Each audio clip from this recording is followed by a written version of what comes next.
عام طور پہ دستور یہ ہے کہ انسان جو مانگتا ہے تو دینے والا اس کی امیدوں سے زیادہ دیتا ہے، اور اللہ تعالیٰ کے ہاں تو معاملہ یہی ہے۔ اب ذرا غور کیجئے، عورتیں ذرا توجہ سے سنیں کہ بی بی آسیہ نے تو اللہ سے جنت کا گھر مانگا تھا، اور اللہ نے اپنی رحمت سے گھر بھی دیا اور گھر والا بھی عطا فرما دیا۔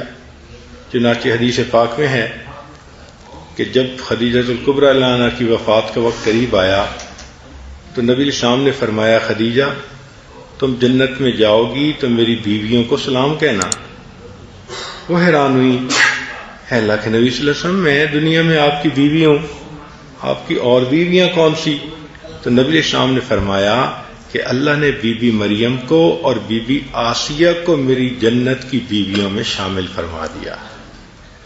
سبحان اللہ، کیا قسمت والی تھی کہ جس نے دعا تو مانگی تھی گھر کی، اور کتنا بڑا دینے والا ہے وہ پروردگار کہ جس نے اس کے خلوص، اس کی قربانی، اس کے مجاہدے کو دیکھ کے کہا، میری بندی مانگ تو گھر رہی ہے، میں تجھے گھر کے ساتھ ایسا گھر والا دیتا ہوں جو کسی کے کیا نصیب میں ہوگا، آؤ میں تمہیں اپنے محبوب کی بیویوں میں شمار کر دیتا۔ اللہ رب العزت تو اتنے کریم ہیں اور اتنے مہربان ہیں، چنانچہ نبی علیہ الصلوۃ والسلام کے اوپر جو شخص درود شریف پڑھتا ہے اللہ رب العزت اس کے بھی گناہوں کو معاف فرماتے ہیں۔ یہ ایک ایسا عمل ہے جو ہمیں کثرت کے ساتھ کرنا چاہیے۔ نبی علیہ السلام نے ارشاد فرمایا، شفاعتی لأہل الکبائر من امتی، میری امت کے جو گناہ گار ہوں گے تو ان کبیرہ گناہوں کے جو مرتکب ہوں گے ان کے لیے میں قیامت کے دن شفاعت کروں گا۔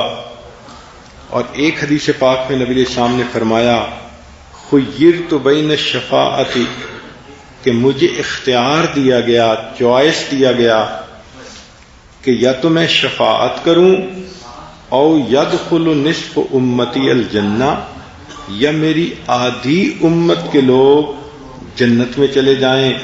فاخترت الشفاعہ، نبی علیہ السلام فرماتے ہیں میں نے شفاعت کو چن لیا، لأنہا اعم و اکفا، اس لیے کہ میری شفاعت کے ذریعے آدھی سے زیادہ امت جو ہے وہ جہنم کی بجائے جنت میں چلی جائے گی۔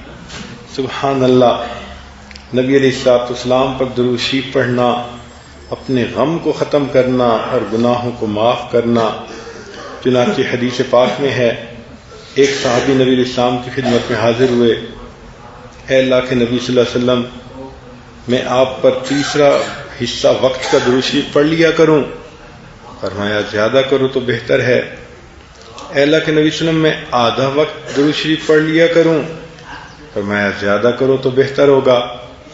اے اللہ کے نبی صلی اللہ علیہ وسلم، میں 3/4 وقت آپ پر درود شریف پڑھ لیا کروں؟ فرمایا تم زیادہ کرو تو بہتر ہوگا۔ اے اللہ کے نبی صلی اللہ علیہ وسلم، میں پورا وقت آپ پر درود شریف پڑھا کروں؟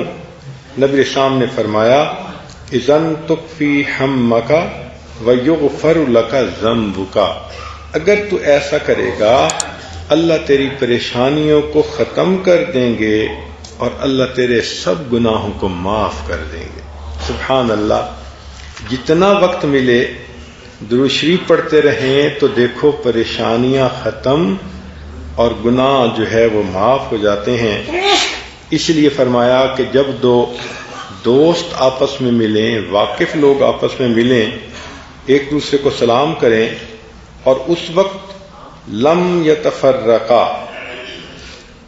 سبحان اللہ، حدیث پاک ہے، انس رضی اللہ عنہ کی روایت ہے کہ نبی علیہ السلام نے فرمایا، ما من عبدین متحابین یستقبل احدہما صاحبہ ویصلیان علی النبی صلی اللہ علیہ وسلم، کہ دو محبت رکھنے والے لوگ جب ایک دوسرے کے سامنے آتے ہیں اور ایک دوسرے کو سلام کرتے ہیں اور پھر وہ نبی علیہ السلام پر درود شریف پڑھیں، لم یتفرقا، وہ جدا نہیں ہوں گے حتی یغفر لہما ذنوبہما ما تقدم منہما وما تأخر، حتیٰ کہ اللہ تعالیٰ ان کے اگلے اور پچھلے سب گناہوں کو معاف فرما دیں گے۔ اب دیکھیں، آپ دن میں شاید 50 خواتین کو ملتی ہوں گی، کہیں بہن کو ملیں، کہیں ماں کو ملیں، کہیں کسی پڑوسن کو ملیں، رشتہ دار کو ملیں۔ تو اگر ایسا موقع ملتا ہے تو نبی علیہ السلام پر درود شریف بھی پڑھ لینا چاہیے، تاکہ یہ سعادت ہمیں نصیب ہو جائے کہ جدا ہونے سے پہلے مغفرت ہو جائے۔ اور ایک اور عمل ایسا ہے کہ جو عورتوں کو اپنانا چاہیے اور اہتمام سے کرنا چاہیے۔ یہ بخاری شریف کی روایت ہے، دارقطنی نے بھی اس کو روایت کیا۔ ابو ہریرہ رضی اللہ عنہ فرماتے ہیں کہ جو انسان جمعہ کے دن عصر کے بعد اپنی جگہ پر بیٹھے بیٹھے نبی علیہ السلام پر 80 مرتبہ درود شریف پڑھے، اللہ تعالیٰ اس کے 80 سال کے گناہوں کو معاف فرما دیتے ہیں۔ اب ذرا غور کیجئے، 80 سال کا مطلب پوری زندگی کے گناہ۔ تو آپ یوں سمجھیں کہ جمعہ کے دن عصر کے بعد اگر میں 80 مرتبہ درود شریف پڑھ لوں گی تو میرے پوری زندگی کے گناہ معاف ہو جائیں گے۔ اور وہ درود شریف کیا ہے؟ اللہم صلی علی محمد النبی الامی وعلی آلہ وسلم تسلیما۔ اتنا بڑا درود شریف بھی نہیں، آپ اس کو لکھ لیں، پڑھ لیں، یاد کر لیں، اور کوشش کریں کہ جمعہ کے دن اپنے گھر کے سب بچے بچیوں کو کہیں کہ وہ آپ کے ساتھ نماز پڑھیں۔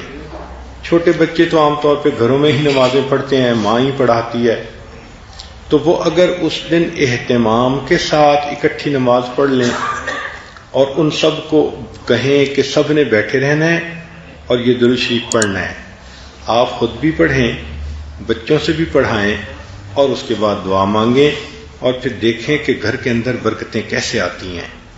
ہم ایسے اعمال کرتے ہی نہیں کہ جس سے برکتوں کے دروازے کھل جائیں ہمارے لیے۔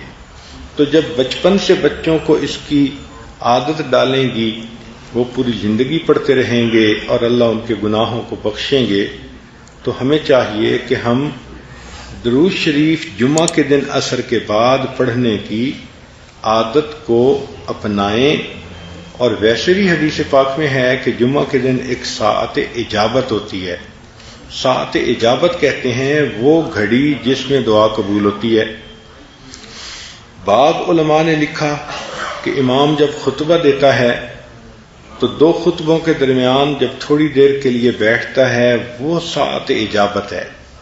لیکن زیادہ علماء نے یہ لکھا ہے کہ سیدہ فاطمہ الزہرا رضی اللہ تعالیٰ عنہ فرماتی ہیں کہ وہ ساعت اجابت جمعہ کے دن عصر اور مغرب کے درمیان ہوتی ہے۔ تو اگر عصر اور مغرب کے درمیان وہ قبولیت کا وقت ہے تو درود شریف بھی پڑھیں اور اللہ سے دعا بھی مانگ لیں، اور پھر شفاعت کی بھی مستحق بن جائیں گی، زندگی کے گناہ بھی معاف ہو جائیں گے، اور اللہ تعالیٰ کی طرف سے برکتوں کے دروازے بھی کھل جائیں گے۔ سبحان اللہ۔ یہاں تک کہ اگر کوئی آدمی کتاب میں نبی علیہ الصلوۃ والسلام کا نام نامی اسم گرامی لکھے، اور اگر وہ ساتھ صلی اللہ علیہ وسلم کتاب میں لکھے، تو حدیث پہ پاک میں آتا ہے من صلی علیہ فی کتاب لم تزل الملائکۃ تستغفر له ما دام اسمی فی ذلک الکتاب، کہ جب تک میرا نام اس کتاب میں رہے گا اس وقت تک فرشتے اس بندے کی مغفرت کی دعا کرتے رہیں گے۔ سبحان اللہ، سبحان اللہ۔ سیدنا صدیق اکبر رضی اللہ عنہ فرمایا کرتے تھے کہ ٹھنڈا پانی آگ کو اتنا جلدی نہیں بجھاتا جتنا جلدی درود شریف انسان کے گناہوں کی آگ کو بجھا دیتا ہے۔ سبحان اللہ۔ وقت ہوتا ہے عورتوں کے پاس ادھر ادھر کے کاموں میں مشغول رہنے کی بجائے، یا ایک دوسرے سے تبادلہ خیال کرنے کی بجائے، گپیں مارنے کی بجائے، حالات حاضرہ سننے کی بجائے، اگر عادت پڑ جائے کہ یہ اعمال میں نے کرنے ہیں، دعائیں مانگنی ہیں، مسنون دعائیں پڑھنی ہیں، درود شریف پڑھنا ہے تو سبحان اللہ جنت میں جانے کا راستہ کھلا ہوگا، جہنم میں جانے والا سوال ہی پیدا نہیں ہوتا۔ مگر افسوس کہ غفلت کی وجہ سے وہ عورتیں آج جن کے بچے جوان ہو جاتے ہیں، شادیاں ہو جاتی ہیں، وہ نانیاں اور دادیاں بن جاتی ہیں، یہ بہت قیمتی عورتیں ہوتی ہیں۔ عام طور پہ ان کے پاس فرصت ہی فرصت ہوتی ہے، مگر اس فرصت کو کاش کہ وہ غنیمت سمجھیں اور عبادت میں لگائیں، درود شریف پڑھیں، استغفار پڑھیں، مسنون دعائیں پڑھیں، تو یہ تو سیدھی جنت میں جائیں گی۔ اللہ تعالی ہمارے لیے جنت کے راستے کو آسان فرما دے۔